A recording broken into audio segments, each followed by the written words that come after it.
Yaa Rabbi yaa miidiyaannan mee takka immoo waan maal ishiin akka jettu wajjin ilaalla jechuudha. Ishii itti fufime. Ijoon jedhama 666 dabalamee jira 666 kan dabalee Dr. Saamu'eel jedhama lakkoofsa bilbilaa duwwaa 9 30 19 51 jireenya koo fooyyessuuf Wantoo ajoon jedhama silda siddeetti qayyaramee jira jireenya koo fooyyessachuu jetta lakkoofsa bilbilaa ashii. Lakkoofsi bilbilaallee 666 ramaan jammarree warruma sanitti dabalamudha. Nu maal si haa goonu barbaaddire atuu jaruma san fakkaata atuu si jammarii hafuura 66 san fakkaatayyuudha. Bifti keetu baga deemte hin taatuyyuu sirumaati nu keessatti baga deemte gosh innaa odoo xiqqoo ishee afaan Oromoo dubbattu kan ofirraa kaaftee jiraatte shaggaa tureyyuudha. Afaan biraa du'aasufteeraa ta'ii. Ashama harka fuunee kabajamtootaaf daawwattoota hordoftoota keenya nageenyi koo kan jaalalaa fi kabajaa bakkaa fi lafa jirtanitti isiniif haa baay'atu. Innis obboleettiin keessan bakkaa fi lafa hin jirutti waaqayyoof galannaa ga'uu nagaa fayyaa kootidha. Egaa adaraa keessan warroonni akkanaa kun yeroo viidiyoo hojjetanii lakkoofsa isaanii barreessanii namoonni lakkoofsa isaanii kana qabatanii akka tasaa gara keessatiin dubbisuu dhaqan barbaadanis jiraachuu dandeessu jechuudha. Wanti kun odoonni fe'ee galeellee namni karaa seexanaa adeemu biyya lafaa gubbaa kanarratti gammadee jiraachuu yookaan immoo hafuura seexanaatiin birrii argatee jiraachuu danda'a. Garuu immoo si'ooliin booda nama eeggatu immoo baay'ee ulfaataadha jechuudha. Niif galee baay'ee ulfaataadha. Qabeenyi biyya lafarraa homaa takka namaaf hin godhu. Waa takka qabeenya qabaattee biyya lafaarra jiraachuun iyyoomtee iyyummaa keetiin biyya lafaarra jiraachuun baay'ee nama barbaachisa. Ani garuu iyyummaa kootan filadha jechuudha. Egaa sumarraan nuti madaam qimamoochan jechuudha.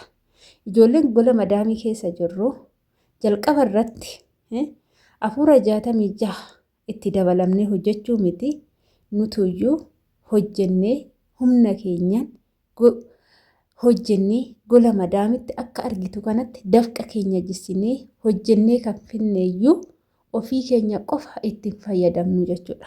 Maaliin goona beektu? Jalqaba irratti hiyyeessa gargaarraa, rakkataa gargaarraa, mana waaqayyootiif kennannaa, abdii boruu in kennannaa, in sadaqannaa. Isiniif galee waan qabnurraa hiyyeessa tokko karaarra yoo jiraate garaa nu nyaatu itti uffisaa karaa sanirraa kaasaa jennaa. Nama mana dhabetti mana ijaaraa jennaa. Mana amantaa diigametti mana amantaa keenya bira dhaabbanneetu ijaarsifannaa. Abbootii keenya nu jala rakkatan bira dhaabbannaa. Mana amantaa keenya keessa maal tokko hir'ate guuttannaa.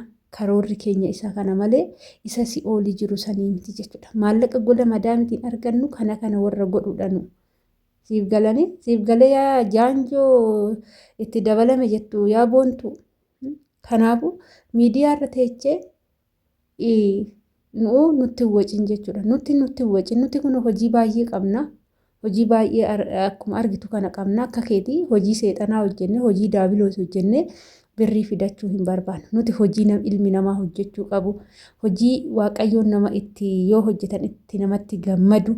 Kan haqa namaa of keessaa hin qabne, kan cubbuu of keessaa hin qabne, dudda keenya shabgoonee hidhannee kan finnu barbaanna malee kan seexanni nuu kennu hin barbaannu. Kan waaqayyoon eebbisee shilingii nuu kennu santu nu gammachiisa malee kan seexanni abaaree miliyoona nuu kennu san hin barbaannu jechuudha. Galee kanaaf ijoollee dogongorsiisuudhaaf ijoollee gola madaamii keessa hojjetatan kan jireenya ofiiti jedhanii qanaa dafaa jedhanii hojjetan dogongorsiisuuf miidiyaa kanarratti warroonni deemtan jechuudha. Hin beekanii maal akkasii yaaddan jechuudha. Namoonni jireenyi gola madaamii keessatti gube kanaanis hoonaa darbe jedhee kan yaadu jiraachuu danda'a.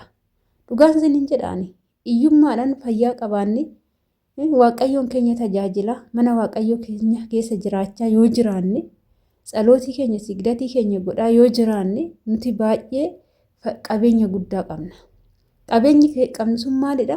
Yeroo hundumaa waaqayyoo keenya wajjin dubbachuu, yeroo hundumaa tsalootii sigdatii keenya gochuu. Inni kun qabeenya guddaadha. Qabeenyi maallaqa qofaa miti jechuudha. Qabeenyi gamoo bareedaa miti jechuudha.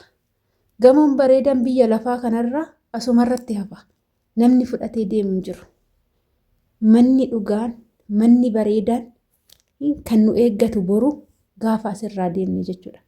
Isa immoo mana bareedaa ijaarrachuuf immoo har'a hojii bareedaa gubbaa kanatti raawwachuudha. Hojii gaarii gubbaa kanatti raawwanne taanaan illi kiskisna taanaan waan kiskisii hojjenna taanaan borus akkasumatti immoo wanti kiskisiin si'oolii gaarii ibiddi gaariin nama eeggata jechuudha. Kanaaf yaa hordoftoota kiyyaa nuti madaam qimamiin durallee qimamiidha. Harki keenya warqiidha. Wanti nuti hojjennu warqiidha. Wanti nuti goonu warqiidha. Isa san hojjennee an akkanatti kototaayee argitu kana sa'aatii 2 sa'aatii 3 keessatti mucuggoon iddoo kanaa kaasnetti qulqulleessinee haala kanaan maallaqa finna malee haala seexanni itti nama ajajjeesse maallaqa finnu jechuudha. Seexanaaf iddoon kenninus bakka sin qabnu jechuudha. Atumti baadhuti nurraa deemi. Baattadhuuti deemi badi nurraa.